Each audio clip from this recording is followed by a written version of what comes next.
Hello friends, आज हम बात करेंगे ह्यूमन रिसोर्स प्लानिंग के बारे में। राइट। ह्यूमन रिसोर्स प्लानिंग क्या है? ह्यूमन रिसोर्स को प्लान करना एक ऑर्गेनाइजेशन में related to their every part of their job, उनके एम्प्लॉयमेंट से लेके उनकी लिविंग कंडीशन से लेके उनके रिटेंशन तक, हर चीज में हमें जो प्लानिंग की जरूरत होती है वहाँ ह्यूमन रिसोर्स प्लानिंग। पहले हम जान लें कि ह्यूमन रिसोर्स मैनेजमेंट क्या है, क्योंकि ह्यूमन रिसोर्स प्लानिंग जो है वो ह्यूमन रिसोर्स मैनेजमेंट का एक पार्ट है। और ह्यूमन रिसोर्स मैनेजमेंट होता है कि एम्प्लॉय को रिक्रूट करना, उनको एम्प्लॉयमेंट देना, उनको ट्रेन करना, उनको कंपनसेशन देना, उनको सैलरी देना, उनके लिए पॉलिसीज बनाना और उनको रिटेंशन करना, ऑर्गेनाइजेशन में रिटेन बनाए रखना ताकि वो जॉब छोड़ के ना जाए। वो सारी प्रैक्टिसेस जो ह्यूमन रिसोर्स से रिलेटेड है वो है ह्यूमन रिसोर्स मैनेजमेंट। इसके अंदर क्या आते हैं? कंडक्टिंग जॉब एनालिसिस, जिसके अंदर आता है job description and job specification. इसकी हम बात करेंगे नेक्स्ट लेक्चर में। नेक्स्ट है रिक्रूटमेंट एंड ओरिएंटेशन, एम्प्लॉय को हायर करना और उनको इंडक्शन प्रोग्राम देना कि ऑर्गेनाइजेशन के अंदर कहाँ कौन सी चीज है उनको उसके लिए फैमिलियर कराना। नेक्स्ट है ट्रेनिंग एंड डेवलपमेंट, उनके प्रोफाइल के रिगार्डिंग उनके अंदर जो भी स्किल्स एंड बिहेवियर की जरूरत है उसके अकॉर्डिंग उनको ट्रेन करना। नेक्स्ट है कंपनसेशन एंड बेनिफिट, उनके सैलरी, उनके बोनस, उनके पीएफ, ये सब का ध्यान रखना।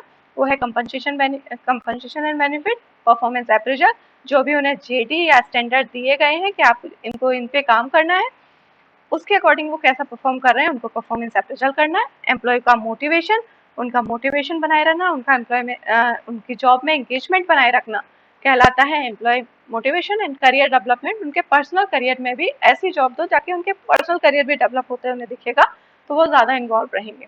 तो वो सब पार्ट होते हैं ह्यूमन रिसोर्स डेवलप मैनेजमेंट के। अब अगर ह्यूमन रिसोर्स मैनेजमेंट को ये सबको करना है, इन सबको करने के लिए एक प्लान की जरूरत है। चाहे वो हमें जॉब एनालिसिस करना हो, कैसे करेंगे? रिक्रूटमेंट करना हो, कैसे करेंगे? सबके आगे एक क्वेश्चन मार्क है। उसके लिए चाहिए होता है ह्यूमन रिसोर्स प्लानिंग की। ह्यूमन रिसोर्स प्लानिंग क्या होती है? ह्यूमन रिसोर्स प्लानिंग क्या होती है? ह्यूमन रिसोर्स प्लानिंग एक कंटिन्यूअस प्रोसेस है ना, जो चलती रहती है। चाहे वो हायर करेंगे तो क्या करना है? ह्यूमन रिसोर्स प्लानिंग चाहिए होगी। फिर नेक्स्ट स्टेप आता है, उनको हम इंडक्शन देंगे, क्या जरूरत होगी? ह्यूमन रिसोर्स प्लानिंग की जरूरत होगी। तो ह्यूमन रिसोर्स प्लानिंग एक कंटिन्यूअस प्रोसेस है जो एम्प्लॉय की हर स्टेप पे चाहिए होती है, कंटिन्यूअस प्रोसेस होती है। और एक सिस्टमेटिक होती है। सिस्टमेटिक ऐसे होती है कि नंबर्स के बेसिस पे करते हैं, हम एक क्वांटिटेटिव डेटा पे करते हैं, या फिर ऐसे सिस्टम के साथ करते हैं कि तो हम ऑप्टिमम यूज कर पाए अपने जो अवेलेबल रिसोर्स है और जो हम नया हायर करने वाले हैं अपने, ताकि हमारा ज्यादा खर्चा भी ना हो और हम कम कॉस्ट में अच्छे से अच्छा एम्प्लॉय अवेलेबल करा सकें अच्छे से अच्छे जॉब में, ताकि एम्प्लॉय और जॉब एक दूसरे के लिए बेस्ट फिट हो, जिससे कि ना तो हमारी मैन पावर शॉर्टेज रहे इन फ्यूचर और ना ही सरप्लस रहे। शॉर्टेज का मतलब है ना ही कम रहे कभी और ना ही कभी ज्यादा रहे।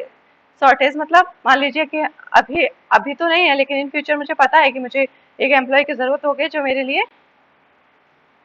ये काम करे, एक पर्टिकुलर काम करे, एक काम करे।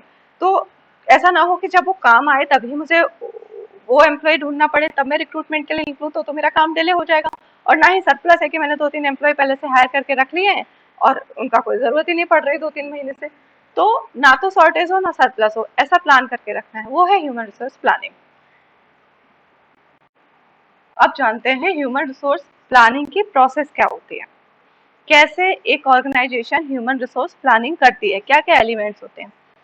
सबसे पहले तो हमें ऑब्जेक्टिव जानना पड़ता है कि ह्यूमन रिसोर्स प्लानिंग करनी क्यों है, किस प्रोफाइल के लिए करनी है, क्या वो पुराना कोई एम्प्लॉय चला गया इसलिए करनी है या किसी नए प्रोजेक्ट के लिए करनी है, तो ऑब्जेक्टिव आइडेंटिफाई करना पड़ता है।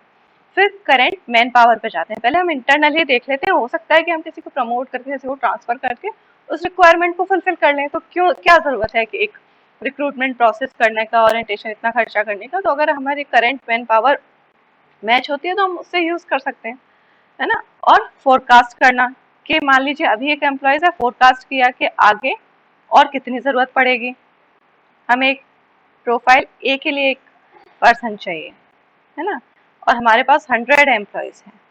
अब फोरकास्टिंग में पता चला कि अभी हमें एक चाहिए लेकिन इन फ्यूचर हमें 10 और चाहिए हो सकते हैं। तो फोरकास्टिंग डिमांड और सप्लाई की अब डिमांड और सप्लाई की कैसे, मान लीजिए डिमांड तो ये है कि 10 हो सकते हैं फोरकास्टिंग की, सप्लाई ये है कि मान लीजिए मेरी कंपनी से कंपनी से ही 5 मिल जाएंगे, है ना। तो सप्लाई कहाँ कहाँ से आ सकते हैं, इंटरनल 5 आ गई, एक्सटर्नल कहाँ कहाँ से देख सकते हैं, कैंपस देख सकते हैं कि कहाँ से देख सकते हैं, वो एक्सटर्नल हो गई। मैन पावर गैप, अब गैप फाइंड किया कि मान लीजिए 100 है और इन फ्यूचर हमें 110 चाहिए, 1110 चाहिए, तो गैप कितना है, गैप कितना है 10 का। हाँ, तो ये फोरकास्टिंग हुई कि हमें इन फ्यूचर तो चाहिए 110 एम्प्लॉय, है ना, और पहले हमारे पास 100 है, तो 110 चाहिए, तो हमारे पास 10 का गैप है। अब एम्प्लॉय प्लान किया कि एम्प्लॉय को लाना कहाँ से, है ना, या उसको कहीं से रिक्रूट करना है, या फिर दूसरा ऑप्शन है उसको, दोनों ही ऑप्शन में या तो हमने एम्प्लॉय इंटरनली ले लिया या एक्सटर्नली ले लिया, उसको उस नई प्रोफाइल के लिए ट्रेन तो करना ही होगा, तो training and development programme conduct कराना है। नेक्स्ट है उसका appraisal of man power planning. एक स्टैंडर्ड दिया हमें, हमने उस जॉब को उसको जीटी दिया कि ये आपकी ड्यूटीज हैं, ये आपकी जॉब एंड ड्यूटीज हैं, तो इसके अकॉर्डिंग वो बंदा कितना फिट बैठ रहा है उसका अप्रेजल किया मैन पावर प्लानिंग का। तो ये एक प्रोसेस होती है, क्या होती है human resource planning process. Objective find out किया कि क्यों चाहिए मैन पावर, इन्वेंट्री चेक की हमारे पास कितनी इन्वेंट्री है, फोरकास्ट की डिमांड एंड सप्लाई की हमारे पास कितनी रिक्वायरमेंट होगी इन फ्यूचर, और कितने एम्प्लॉयज हमें अवेलेबल हो सकते हैं किस सोर्स से।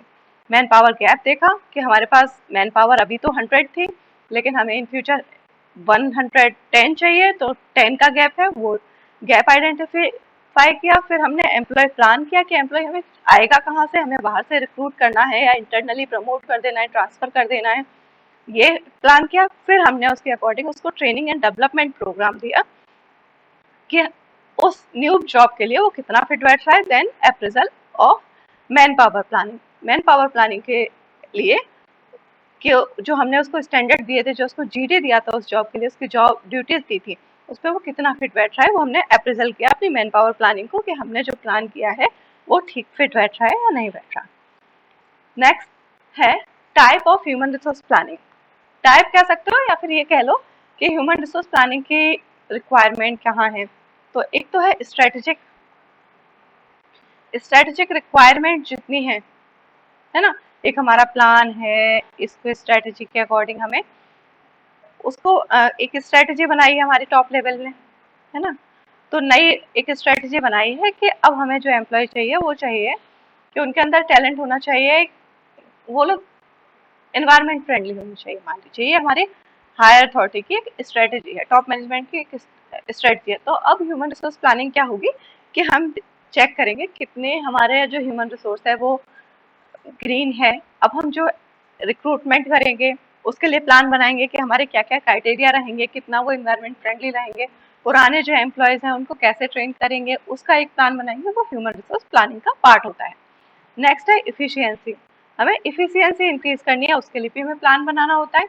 मान लीजिए अभी कोई हम छोटे प्रोजेक्ट पे काम कर रहे हैं तो साथ में मिलकर कर ले रहे हैं, एक ही बंदा मान लीजिए पढ़ा भी रहा है और एक ही बंदा नोट्स भी प्रोवाइड करा दे रहा है। लेकिन जब हम बड़े लेवल पे काम करते हैं, इफिशियंसी बढ़ानी होती है, तो हमने एक डिपार्टमेंट नोट्स के लिए अलग बना दिया, टीचिंग का अलग बना दिया, है ना, काउंसलिंग का अलग बना दिया। तो वो इफिशियंसी इंक्रीज करने के लिए भी हमें एक प्लान बनाना पड़ता है कि क्या प्लान होगा, क्या क्राइटेरिया होगा, कैसे हम आइडेंटिफाई करेंगे कि कौन सा बंदा कहाँ रखना है, इससे हमारी इफिशियंसी इंक्रीज होगी।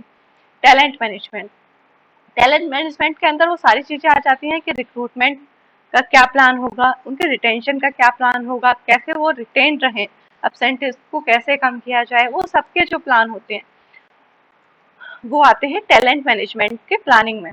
तो मान लीजिए रिक्रूटमेंट का क्या प्लान होगा, कैसा टैलेंट हम एक्वायर करेंगे, कैसे उनको रिटेन करेंगे, है ना, बारे में हम बात करते हैं। वर्कफोर्स प्लान करने के लिए वर्कफोर्स को कैसे प्लान करना है, किसको कहाँ रखना है, किसको प्रमोट करना है, उसका पास्ट देख के, पास्ट एनालिसिस देख के, उसका वर्क क्राइटेरिया देख के, है ना। अब वर्कफोर्स प्लानिंग एक तो एम्प्लॉय के रिगार्डिंग हो गई कि उस एम्प्लॉय की प्लान करना, एक होता है कि हमारा किस डिपार्टमेंट में कितना रिक्वायरमेंट है, किस यूनिट पे कितना रिक्वायरमेंट है, क्या इस यूनिट पे लोग एब्सेंट ज़्यादा हो रहे हैं तो क्यों हो रहे हैं, उसके लिए प्लान करना। कि एब्सेंटेज बढ़ रहा है तो पहले तो हमने रीज़न जाना, रीजन जानने के लिए भी हमें एक प्लान बनाना पड़ेगा कि कैसे जान सकते हैं। उसके बाद उसको कैसे रिजॉल्व करें उस इशू को, उसके लिए भी एक प्लान बनाना पड़ेगा। तो वो हो गया वर्कफोर्स प्लानिंग, है ना। एक यूनिट के अंदर वर्कफोर्स को कैसे प्लान करना है, कैसे वो राइट प्लेस पे रहे ताकि बेस्ट एफिशिएंसी दे सके, कैसे अगर वो कहीं से नेगेटिव चीजें क्रिएट कर रहा है, लाइक मोटिवेशन उसके अंदर कम है, अच्छा आउटकम नहीं दे पा रहा है, तो क्या रीजन है, वो सब आइडेंटिफाई करने के लिए प्लान चाहिए, उनको रिजॉल्व करने के लिए प्लान चाहिए। नेक्स्ट है चेंज मैनेजमेंट। हम पढ़ते आए हैं एचआरएम में कि जब भी ऑर्गेनाइजेशन कोई चेंज करती है, राइट, जब भी ऑर्गेनाइजेशन कोई चेंज करती है तो एम्प्लॉय उसको एक्सेप्ट नहीं करते, फर्स्ट टाइम एक्सेप्ट नहीं करते, एक्सेप्टेंस कम होती है। तो उसको रिजॉल्व करने के लिए,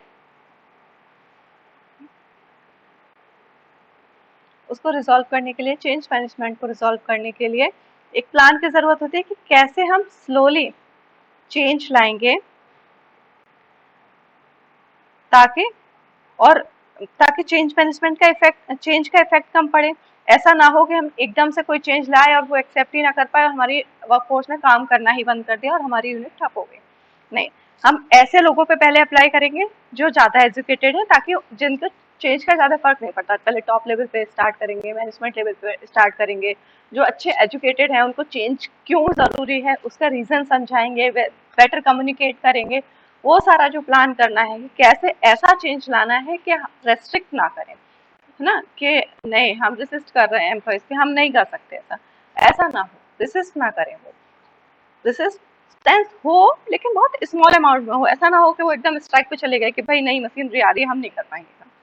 तो पहले हमें उनके लीडर को समझाना पड़ेगा, उनके मैनेजर को समझाना पड़ेगा, उनके सुपरवाइजर को समझाना पड़ेगा कि क्यों जरूरी है, उनमें चेंज लाना पड़ेगा, उसके लिए उनका पर्सपेक्टिव चेंज करना पड़ेगा, तभी हम एक वर्कर का चेंज कर सकते हैं। तो वो चेंज मैनेजमेंट के लिए जो प्लान चाहिए कि कब हमें मैनेजमेंट को ट्रेन करना है, कब हमें सुपरवाइजर्स को ट्रेन करना है, कब हमें एम्प्लॉयज को, वर्कर्स को ट्रेन करना है, वो सारे जो चेंज आते हैं हिरारकर जो प्लान होता है कि हाँ अब टॉप लेवल ने प्लान बनाया, है ना, फिर मैनेजमेंट में चेंज लाए, फिर सुपरवाइजर में चेंज लाए, तब वर्कर्स पे गए, तो वो जो प्लान है वो कहलाता है चेंज मैनेजमेंट। तो हमने क्या पढ़ा, स्ट्रेटेजिक, जो भी टॉप मैनेजमेंट की जो स्ट्रेटेजी है उनको एक प्लान के तरीके उनको उनको अलाइन करने के लिए, जो स्ट्रेटजी है उनको अलाइन करने के लिए सारे डिपार्टमेंट्स में, सारे लेवल्स पे उसके लिए एक प्लान की जरूरत होती है। वहाँ पे ह्यूमन रिसोर्स यूज होता है, ह्यूमन रिसोर्स प्लानिंग। इफिशियंसी, एक ऑर्गेनाइजेशन में इफिशियंसी बढ़ाने के लिए किस डिपार्टमेंट को कहाँ एग्जिस्ट करना है। मान लीजिए अगर स्मॉल उस पे है, स्मॉल स्केल पे अगर बिजनेस चल रहा है तो हम एक ही बंदा 2 काम 3 काम कर सकता है, लेकिन हमें बड़े लेवल पे चलाना है, एफिशिएंसी बढ़ानी है, तो हमें डिपार्टमेंटाइजेशन करना पड़ता है। तो उसके लिए भी एक ह्यूमन रिसोर्स प्लान की जरूरत होती है कि कौन सा एम्प्लॉय उस जॉब के लिए फिट है, कौन सा इस जॉब के लिए फिट है, कितने एम्प्लॉयज इस डिपार्टमेंट में चाहिए होंगे, कितने एम्प्लॉयज इस डिपार्टमेंट में चाहिए होंगे। वो सब जो ह्यूमन रिसोर्स प्लानिंग यूज होती है। टैलेंट मैनेजमेंट, एम्प्लॉय को रिक्रूट करने के लिए, रिटेन करने के लिए, उसके लिविंग में, उसके ग्रोइंग में जो भी जरूरत है उस सबको प्लान करने के लिए, टैलेंट को मैनेज करने के लिए ऑर्गेनाइजेशन में, ताकि वो छोड़ के ना जाए, उसको सारी चीजें अवेलेबल कराना ताकि वो खुश रहे, ताकि उसका मोटिवेशन हाई रहे। वो सब चीजें अवेलेबल कराने के लिए भी ह्यूमन रिसोर्स प्लानिंग की जरूरत पड़ती है कि एक प्लान करना पड़ता है किसी भी प्रोग्राम को एस्टेब्लिश करने के लिए। वर्कफोर्स प्लानिंग, कौन सा एम्प्लॉय किस जगह फिट बैठ रहा है, किस यूनिट में। मान लीजिए एक एग्जाम्पल के तौर पे कहीं एब्सेंटिज्म ज्यादा है, उसको कम करने के लिए भी एक प्लान की जरूरत है। पहले तो रीजन जानने के लिए एक प्लान की जरूरत है कि कैसे हम रीजन जाने कि एब्सेंटिज्म कम क्यों हो रही है, और रीजन जान लिया उसके बाद भी एक प्लान की जरूरत है कि उसको कैसे रिजॉल्व करें। चेंज मैनेजमेंट ऐसा करें कि एम्प्लॉय रेसिस्टेंस कम हो। तो उसके लिए हम एक एग्जांपल के तौर पे ले सकते हैं कि पहले टॉप मैनेजमेंट ने उसको एक्सेप्ट किया, फिर मैनेजरियल लेवल पे किया, फिर सुपरवाइजर लेवल पे किया, तब वर्कर्स तक पहुंचे, तो वो आसान होगा। डायरेक्ट अगर टॉप मैनेजमेंट उसको वर्कर्स पे अप्लाई कर देगा तो वो रेसिस्ट करेंगे, वो एकदम से स्ट्राइक पे चले जाएंगे, भाई मैं नहीं कर सकता ये, क्योंकि उनको उसका रीजन नहीं पता, ना ही उनका सीनियर सपोर्ट कर रहा है। तो प्रॉपर ट्रेनिंग देना फर्स्ट चीज आने के लिए। अब ऐसा नहीं है कि आप ले आए एक मशीनरी ला के खड़ी कर, तो एम्प्लॉय कैसे काम करेगा, तो उसको ट्रेन कैसे करना है, उसके लिए प्लान बनाना, क्या कितना टाइम रहेगा, कितना ड्यूरेशन रहेगा, वो सब जो प्लानिंग की जरूरत है वो ह्यूमन रिसोर्स प्लानिंग का पार्ट होते हैं। नेक्स्ट आता है ह्यूमन रिसोर्स प्लानिंग के लिए बहुत ही ज्यादा एसेंशियल चीज है एम्प्लॉय को फोरकास्ट करना। और उनके सप्लाई को फोरकास्ट करना। पहला है डिमांड फोरकास्ट करना, है ना, ये आपकी हेडिंग है, डिमांड फोरकास्ट करना। इसके अंदर ये सारी चीजें हैं, ठीक है। पहला होता है मैनेजरियल जजमेंट। टॉप लेवल को दो अप्रोच होते हैं ऑर्गेनाइजेशन में, एक होता है टॉप टू बॉटम अप्रोच और एक होता है bottom to top approach. Top to bottom approach क्या होता है कि जहां सीनियर अथॉरिटी जूनियर को, लोअर लेवल को डिसीजंस देती है, जो भी उनका स्ट्रेटेजी होती है वो डायरेक्ट उन्हें बताती है और लोअर लेवल उसको फॉलो करता है। बॉटम टू टॉप अप्रोच क्या होता है कि लोअर लेवल बताता है किस चीज की नीड है, क्या उनके लिए बेटर रहेगा, और टॉप मैनेजमेंट उसके अकॉर्डिंग अपनी स्ट्रेटजी बनाता है, अपने डिसीजन लेता है। तो मैनेजरियल जजमेंट क्या है, वो टॉप टू बॉटम को फोकस्ड है कि मैनेजरियल लेवल के, टॉप लेवल के लोगों ने सोचा कि ये रिक्वायरमेंट है और उसके अकॉर्डिंग हमने एम्प्लॉय को हायर कर लिया। तो वो हो गया टॉप, हायर कर लिया, उसको ट्रांसफर कर दिया, उसको प्रमोट कर दिया, जो भी है वो टॉप टू बॉटम अप्रोच होता है मैनेजरियल जजमेंट। नेक्स्ट है work study and workload forecasting. Work study करना, पास वर्क स्टडी करना कि किस एरिया में, किस डिपार्टमेंट में ज़रूरत है। वर्कलोड देखना कि ऐसा हो सकता है कहीं कहीं इतना वर्कलोड है कि काम टाइम पे नहीं हो पा रहा है, तो वहाँ पे अवेलेबल कराना, एम्प्लॉय को फोरकास्ट करना कि यहाँ पे ज़रूरत पड़ेगी, अभी ही इतना प्रॉब्लम होती है तो इन फ्यूचर अगर प्रोजेक्ट बढ़ा तो ज़रूरत पड़ेगी। या फिर वर्कलोड इतना कम है कि एम्प्लॉय यहाँ एक्सेस में है तो वहाँ भेज सकते हैं जहाँ पे उनकी ज़रूरत है। तो उनकी वर्क स्टडी चेक करना कि हाँ एम्प्लॉय ये वाला ठीक है, ये ठीक काम कर रहा है, उनके वर्क को चेक करना या उनके वर्कलोड को चेक करना आता है ह्यूमन रिसोर्स प्लानिंग के अंदर। उसके अकॉर्डिंग हम प्लान कर सकते हैं कि उस डिपार्टमेंट में वर्कलोड ज़्यादा है, यहाँ पे लोग, या फिर एब्सेंटिज्म वाला भी उदाहरण ले सकते हैं कि यहाँ पे एब्सेंटिज्म ज़्यादा रहती है, यहाँ पे एम्प्लॉय की ज़रूरत है। नेक्स्ट है स्टैटिकल टेक्निक। स्टैटिकल टेक्निक क्या होती है, जो डेटा बेस्ड होती है। डेटा बेस्ड स्टैटिकल टेक्निक क्या होती है कि मान लीजिए ट्रेंड एनालिसिस किया कि पुराना ट्रेंड क्या चला आ रहा है, इस जॉब पे इस टाइम पे इतना ज़रूरत पड़ती है ह्यूमन रिसोर्स की, हमें हर साल इस टाइम पे हमें 2-3 लोग हायर करने ही पड़ते हैं, है ना। तो ये ट्रेंड चेक कर लिया कि हमारा ये फ्लो जाता है कि वैसे तो हमारा पूरा साल एम्प्लॉयज़ की ज़रूरत इतनी रहती है, नॉर्मल रहती है ये, और एकदम से इस मंथ में दिसंबर में हमें बहुत ज़रूरत पड़ जाती है ना। तो ये हमारा फोरकास्टिंग है। ट्रेंड देख सकते हैं कि हमें हर साल इतना एम्प्लॉय की ज़रूरत पड़ती है, या ट्रेंड ये भी हो सकता है, हम ये चेक कर सकते हैं कि हमें हर साल इतने लोग ट्रांसफ़र हो जाते हैं तो इतना तो रिक्रूट करना ही करना है, इतने लोग रिटायर हो रहे हैं तो इतना तो रिक्रूट करना ही करना है। वो सब आता है ट्रेंड फोरकास्टिंग में, ठीक है।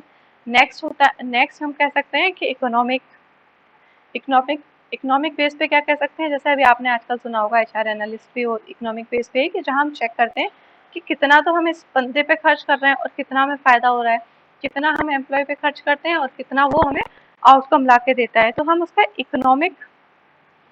इकोनॉमिक डिसीजन लेते हैं, इकोनॉमिक एनालिसिस करते हैं कि हाँ अगर हम एक बंदा हायर करते हैं इतनी कॉस्ट पे, मान लीजिए एक बंदे जो हायर कर रहे हैं उसको 1000 रुपये एक दिन का पड़ता है, मंथली सैलरी के हिसाब से 1000 रुपये उसका एक दिन का पड़ता है, तो क्या उसका एक दिन का आउटपुट 1000 से ज़्यादा हो रहा है ना, तो ही तो हम हायर करेंगे, अगर उससे कम होगा तो हम क्यों हायर करेंगे। तो वो इकोनॉमिक एनालिसिस हम कर सकते हैं। तीसरा होता है रिग्रेशन एनालिसिस, जिसमें हम इम्पैक्ट देखते हैं कि मान लीजिए, ये आपने इकोनॉमिक्स में भी पढ़ा होगा कि एक बंदे को, मैनेजरियल एफिशिएंसी बोलते हैं, एक बंदे को अगर हमने हायर किया तो क्या उसकी जो हमारे ऑर्गेनाइजेशन की एफिशिएंसी है उसमें एक बंदे की काम से ज़्यादा प्लस कुछ आएगा आउटकम, तो हम उस टेक्निक को यूज़ कर सकते हैं कि वो कितना ज़्यादा हमें ला सकता है। अगर हम एक पर्सन को हायर कर रहे हैं तो हमारे आउटकम में 1% 2% का लेवल का इंक्रीज हो जाएगा। मान लीजिए अभी हम कमा रहे हैं, हमारे यहाँ 100 एम्प्लॉयज़ हैं और मान लीजिए वो 100 का हमें फ़ायदा हो रहा है, एक एग्जाम्पल है, 100 एम्प्लॉयज़ हैं और 100 का हमें पर मिनट फ़ायदा हो रहा है।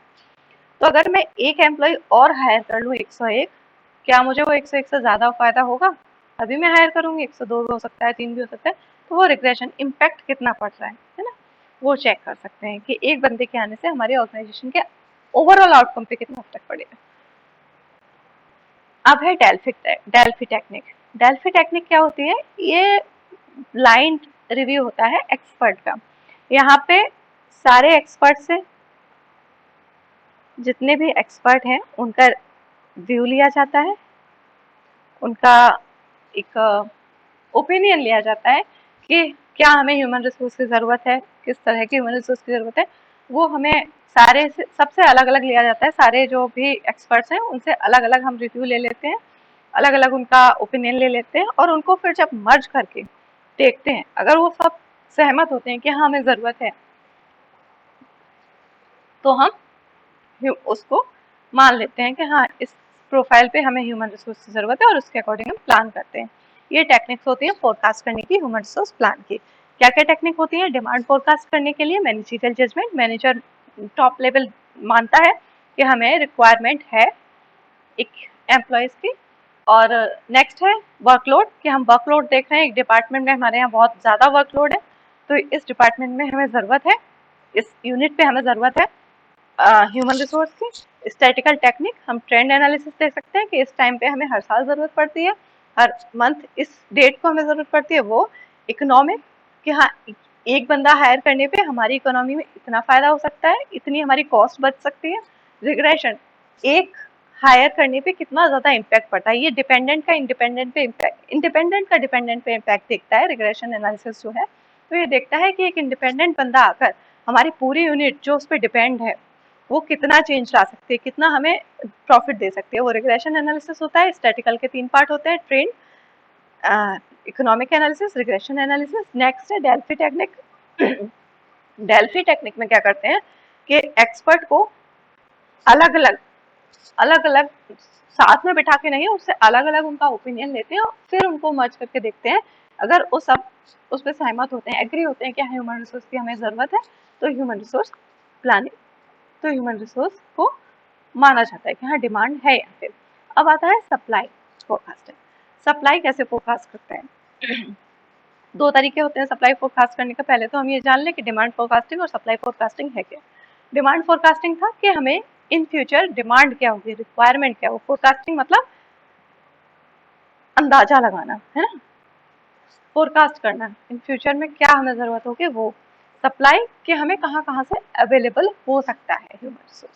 तो एक होता है इंटरनल, दूसरा होता है एक्सटर्नल। इंटरनल सप्लाई क्या क्या हो सकते हैं कि एग्जिस्टिंग ह्यूमन रिसोर्स है वही काम कर सकता है, उसी को हम एक और प्रोजेक्ट दे सकते हैं। नेक्स्ट है potential losses of existing employees. जो एग्जिस्टिंग एम्प्लॉयज है वो एक डिपार्टमेंट से लॉस करके और जो अभी जा चुका है हम वापस उसको हायर कर सकते हैं। Potential change in the existing employees, employee promote हो गया है ना, अब वो प्रमोट कर सकते हैं उसको नई प्रोफाइल के लिए, तो वो भी हमारी इंटरनल सप्लाई हो सकती है। Effective changing condition of work and absenteeism, changing conditions भी सप्लाई ला सकते हैं कि हाँ एब्सेंटेज में हो रहा है या वर्क की कंडीशन चेंज हो रही है, तो सप्लाई कैसे इंक्रीज हो सकती है कि ये बंदा इस प्रोफाइल में शायद अच्छा नहीं है, एब्सेंटेज में इंक्रीज कर रहा है, तो हम इसको कहीं और भी ला सकते हैं। Source of supply from the firm, किसी हमारे फर्म से कॉन्टैक्ट है जो हमें सप्लाई करती है रिसोर्सेज की, तो वो भी हमारा एक इंटरनल सोर्स हो गया। अब एक्सटर्नल क्या क्या हो सकते हैं? एक्सटर्नल होते हैं supply and demand of job, जैसे कि जो हम मार्केट से जान सकते हैं कि हमारा कितना सप्लाई हो रही है मार्केट से, कितने लोग ग्रेजुएट होकर निकल रहे हैं कितना, और हमारी डिमांड क्या है ना उस जॉब के लिए। लिटरेसी रेट देख सकते हैं, अगर नेशंस में लिटरेसी रेट खूब है ना, तो हमें ज़रूरत नहीं पड़ेगी कि हम सप्लाई के लिए इतना सोचें कि कल को हमें ज़रूरत पड़ी तो कहाँ से आएगा, तुरंत मिल जाएगा बंदा। रेट ऑफ पॉपुलेशन, अगर पॉपुलेशन ज़्यादा है, एम्प्लॉय वो पॉपुलेशन ज़्यादा, वर्कफोर्स ज़्यादा है, तो टेंशन लेने की ज़रूरत नहीं, कोई ना कोई मिल ही जाएगा, है ना। Industry and expected growth rate of level, इस इंडस्ट्री में कितनी ग्रोथ हो रही है, अगर इस इंडस्ट्री में ग्रोथ ज़्यादा है तो फिर सप्लाई की प्रॉब्लम हो सकती है कि इंडस्ट्री ज़्यादा ही ग्रो कर रही है, एम्प्लॉयज़ की रिक्वायरमेंट ज़्यादा बढ़ते जा रही है और डिमांड ज़्यादा बढ़ती जा रही है, और शायद वो टेक्निकल स्किल हर इंसान में तो नहीं हो सकती, कुछ ही होंगे जो बीटेक सॉफ्टवेयर इंजीनियर होंगे और सॉफ्टवेयर इंडस्ट्री मान लीजिए आजकल सॉफ्टवेयर इंडस्ट्री बहुत ग्रो कर रही है ना, तो सॉफ्टवेयर इंडस्ट्री बहुत ग्रो कर रही है और हमें ज़रूरत है कि अब हर किसी को ज़रूरत है। तो अब दिक्कत हो सकती है कि अगर मुझे अचानक से एक प्रोजेक्ट के लिए एक एम्प्लॉय चाहिए होगा तो कहाँ से मिलेगा। मतलब अगर अच्छा एम्प्लॉय चाहिए तो उसको डिमांड ज़्यादा होगी उसकी सैलरी। तो यहाँ पे हमें अगर उस इंडस्ट्री की ग्रोथ ज़्यादा है, एक्सपेक्टेड ग्रोथ है, तो सप्लाई के लिए सोचने की ज़रूरत है। टेक्नोलॉजिकल डिमांड, टेक्नोलॉजिकल डिमांड, मान लीजिए नई टेक्नोलॉजी है। अब हर इंसान न्यू टेक्नोलॉजी में तो एक्सपर्ट नहीं हो सकता, तो उस टेक्नोलॉजी के बारे में जो नो हाउ जानता होगा उसको, ऐसे कम लोग अगर होंगे तो हमें सप्लाई के बारे में सोचने की जरूरत है कि कैसे सप्लाई अवेलेबल होगी अगर हमें कल को जरूरत पड़ती है तो। और अगर टेक्नोलॉजी नो हाउ इतना है, जैसे कंप्यूटर सिस्टम है, ये भी एक टेक्नोलॉजी है, लेकिन आजकल इसके बारे में हर कोई है, मतलब मोस्ट ऑफ द टाइम 80% 85% लोग इसके बारे में अवेयर हैं कि हाँ कंप्यूटर को कैसे ऑपरेट करना है। 80 नहीं तो 70 तो है ही।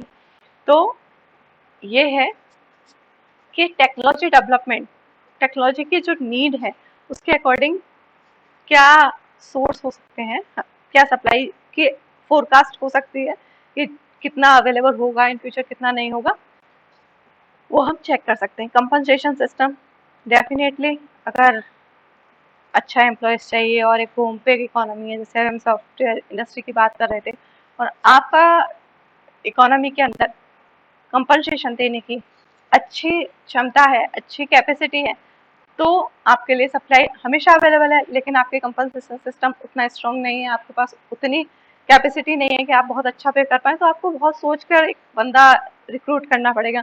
तब आपको सप्लाई के लिए पहले से बहुत ज़्यादा फोरकास्ट करने के लिए बहुत ज़्यादा एनालिसिस करने की ज़रूरत पड़ती है। तो ये हो गए आपके external source.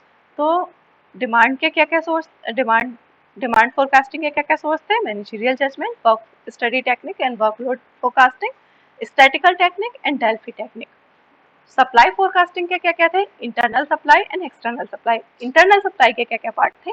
Existing human resource, potential losses of the existing employees, potential change in the existing employees like promoting them, effect of changing condition in work and absenteeism, source of supply from the firm.